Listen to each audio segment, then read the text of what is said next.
Hello guys, welcome back to the channel. In today's tutorial, I'm going to show you how you can add conditional filter in Google Sheets.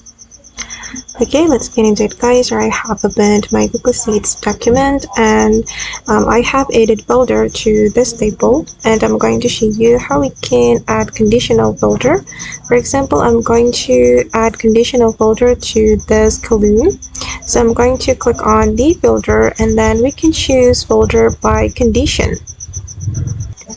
Okay, select filter by condition and you can add the condition right here. For example, I'm going to select greater than. I'm going to apply conditional filter greater than 40. Okay, then we can click on OK.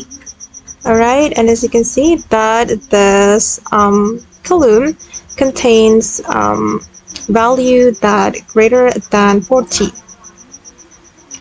Okay guys, and that's all the way to apply conditional filter in Google Sheets. I hope this tutorial will be useful for you. Thank you so much for watching and bye!